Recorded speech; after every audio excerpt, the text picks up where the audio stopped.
Hello everyone, so welcome to my channel Miss Botanophilic, and in today's video I'll be telling you about the difference between the introns and the exon. In the previous video I have already explained that what are introns, what are exons. So here I have explained the 10 basic difference between the introns and the exons. So if you are new to my channel then please subscribe, and if you are the older one then please don't forget to like, share and subscribe. Okay, so now without wasting time let's get started. The first basic difference that we include is the definition. We know that कि जब भी हम लोग किसी भी चीज़ में difference करते हैं तो स्टार्टिंग हमेशा डेफिनेशन से करते हैं. तो इंट्रॉन्स क्या होता है? Non coding DNA sequences with in a gene. एक जीन के अंदर जो नॉन कोडिंग डीएनए सीक्वेंसेस होते हैं उसको हम इंट्रॉन बोलते हैं. वहीं पे प्रोटीन कोडिंग डीएनए सीक्वेंस, अगर आप प्रोटीन नहीं भी लिखते हो सिर्फ इतना लिखते हो कि coding DNA sequence within a gene, they are called as exons. तो नॉन कोडिंग डीएनए सीक्वेंस को हम इंट्रॉन्स बोलते हैं और कोडिंग डीएनए सीक्वेंसेस को हम लोग एक्सॉन्स बोलते हैं. Second difference, let's talk about the location. इसका जो लोकेशन होता है this it is present between two exons in a DNA sequence. ये दो एक्सॉन्स के बीच में प्रेजेंट रहते हैं. कौन? Introns. Introns are always located in between the two exons.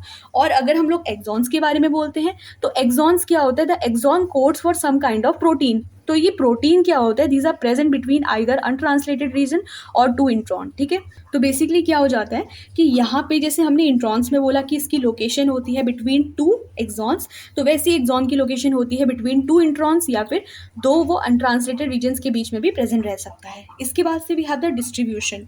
अगर हम डिस्ट्रीब्यूशन के बारे में कहेंगे तो बेसिकली जो इंट्रॉन्स होते हैं वो सिर्फ यूकैरियोट्स में पाए जाते हैं, लेकिन जो एक्सॉन्स होते हैं वो यूकैरियोट्स में भी होते हैं और प्रोकैरियोट्स में भी देखने को मिलते हैं. Then we have the protein synthesis involvement. अगर प्रोटीन सिंथेसिस के बारे में कहेंगे तो इंट्रॉन्स क्या होते हैं? वो प्रोटीन सिंथेसिस में इन्वॉल्व नहीं होते हैं, लेकिन जो एक्सॉन्स होते हैं they are involved in the protein synthesis. ठीक है, तो फोर्थ डिफरेंस हमने क्या पढ़ा? फोर्थ हमने पढ़ा कि इंट्रॉन्स प्रोटीन सिंथेसिस में इन्वॉल्व नहीं रहते हैं और जो एक्सॉन्स होते हैं वो क्या होते हैं? वो प्रोटीन सिंथेसिस में इन्वॉल्व रहते हैं.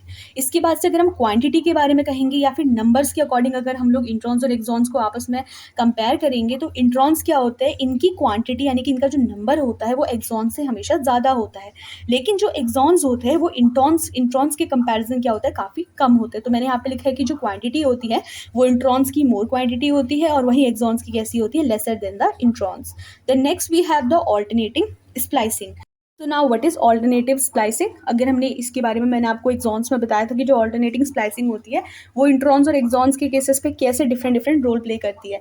तो अगर हम लोग यहाँ पे ऑल्टरनेटिंग स्प्लाइसिंग के बारे में कहेंगे तो इंट्रॉन्स को क्या करती है? ये रिमूव कर देती है. ठीक है, so introns are remove by the alternating splicing. But यही ऑल्टरनेटिंग जो स्प्लाइसिंग होती है ये एक्सॉन्स के केस पे कुछ और ही फंक्शन करती है. ये क्या करती है कि टू और more exons are connected after alternating splicing. तो अगर हम लोग स्प्लाइसिंग के टाइम पे क्या करते हैं कि इंट्रॉन्स का तो रिमूवल हो जाता है, लेकिन अब जैसे दो इंट्रॉन रिमूव होंगे तो हमारे पास दो एक्सॉन्स बन जाएंगे जो कि आपस में कनेक्ट हो जाएंगे. ठीक है, तो स्प्लाइसिंग की वजह से इंट्रॉन्स क्या होता है? उनका रिमूवल होता है और एक्सॉन्स का कनेक्शन होता है. इसके बाद से next we have the conserved sequences. Conservation के बारे में कहेंगे तो बेसिकली कंजर्व सीक्वेंसेस के केसेस पे जो इंट्रॉन्स होते हैं वो लेस कंजर्व्ड होते हैं और जो एक्सॉन्स होते हैं वो हाईली कंजर्व्ड होते हैं. We have the eighth difference जो कि है एमआरएनए रीजन. अगर हम एमआरएनए रीजन के बारे में कहेंगे तो एमआरएनए के कौन सा रीजन होता है? ये अनट्रांसलेटेड रीजन होता है. कौन? Introns. So introns are the untranslated region on mRNA, whereas जो एक्सॉन्स होते हैं वो ट्रांसलेटेड रीजन होता है किसमें? एमआरएनए. उसके बाद से हम कहेंगे coding for amino acid sequences.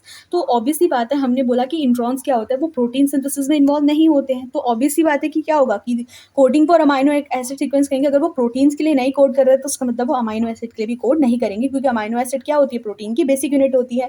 और वैसे ही अगर हम लोग एक्सॉन्स के बारे में कहेंगे तो they are responsible for the coding of amino acid sequences. तो ये अमाइनो एसिड सीक्वेंस की जो कोडिंग होती है वो इंट्रॉन्स में एब्सेंट रहती है और एक्सॉन्स में प्रेजेंट रहती है.